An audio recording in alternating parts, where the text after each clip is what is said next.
போன சண்டே அன்னைக்கு எடுத்த மினி விலாக் தான் இது. நாங்கள் எல்லாரும் ஃபேமிலியாக மீன் வாங்குறதுக்கு போயிட்டோம். என் ஃப்ரெண்டு வளகாப்புக்கு போனேன்னு சொன்னேன் பார்த்தீங்களா, அதுக்கு முன்னாடி மார்னிங் இதுதான் நடந்தது. எங்களுக்கு வந்து பாறை மீன்னா ரொம்ப பிடிக்கும். ஸோ அதை தான் வந்து வாங்கிட்டு இருக்கோம். எங்கள் மீன் சுத்தம் பண்ணி அறுத்து எடுத்து கொடுத்துட்டாங்க. சூப்பராக வாங்கிட்டு வீட்டுக்கு கிளம்பியாச்சு.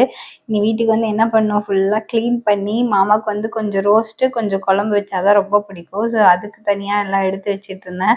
ரோஸ்ட் வந்து மோஸ்ட்லி கொஞ்சம் கம்மியாக தான் சாப்பிடுவோம். அதனால் வந்து கொஞ்சம் மீன் மட்டும் அதுக்குன்னு போட்டுக்கிட்டு ஃபஸ்ட்டு மேக்னேட் பண்ணி எடுத்து வச்சிடலாம்னு சொல்லி அதுக்கான ப்ராசஸ் தான் பண்ணிக்கிட்டு இருக்கேன்.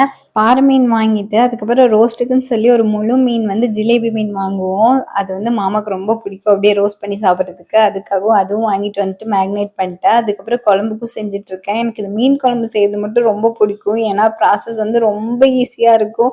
ஒரு பேச்சுலர் கூட செஞ்சிடலாம் அந்த மாதிரி தான் இருக்கும். அதுதான் செஞ்சிட்ருக்கேன். அது எப்போவுமே குக்கிங் பண்ணும்போது நம்ம கொஞ்சம் பேசுவோம்ல, அந்த மாதிரி பேசலாமா? அதாவது என்னன்னா, நான் சொல்கிற ஒரு விஷயத்தால் நம்ம லைஃப் வந்து எப்போவுமே பூர்த்தி அடையிறதில்ல அப்படின்னு சொன்னால் நீங்கள் நம்புவீங்களா?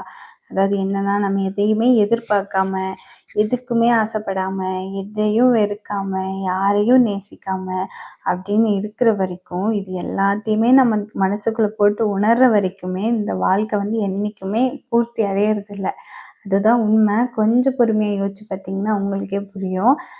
இப்போ எதுக்கு இதை சம்மந்தமே இல்லாமல் நான் சொல்கிறேன்னா, நம்ம வாழ்க்கையில் வந்து இதுக்காக தான் அது வேணும்ல, இது வேணும்ல, இதை பார்த்து இல்லை அவங்கள பார்த்து அப்படின்னு சொல்லிட்டு நம்ம இந்த மாதிரி நினச்சிக்கிட்டே உட்காந்துட்டே இருந்தோம்னா நம்ம வாழ்க்கை என்றைக்குமே நமக்கானதாகவும் இருக்காது, ஃபுல்ஃபில்லாகவும் ஆகாது. ஸோ நம்ம வாழ்க்கை நம்மளோடது, நமக்கு பிடிச்ச மாதிரி நம்ம வாழ்வோம். அவ்வளோதாங்க. நம்ம சிம்பிளான லைஃப்லேயும் ஹாப்பியாக இருந்துட்டோம்னாவே நம்ம லைஃப் ஃபுல்ஃபில் ஆனதுக்கு சமம் தான். சின்ன ஸ்மைலோட எல்லாத்தையும் கடந்து போகலாம். நம்ம பேசின கேப்லேயே நான் வந்து குழம்பு வச்சு, ரசம் வச்சு, சாதம் செஞ்சு, ரோஸ்ட்டும் பொரிச்சு எடுத்துட்டேன். எவ்வளோ நேரம் கிச்சனில் கால் வலிக்க நின்று சமைச்சாலும் தட்டில் போட்டு மாமா கையில் கொடுக்கும்போது அவங்க சிரிக்கிற சிரிப்பில் எல்லாமே மறந்து போயிடும். நெக்ஸ்ட் ஒரு இன்ட்ரெஸ்டிங் வீடியோவில் பார்க்கலாம். டாட்டா பாய்.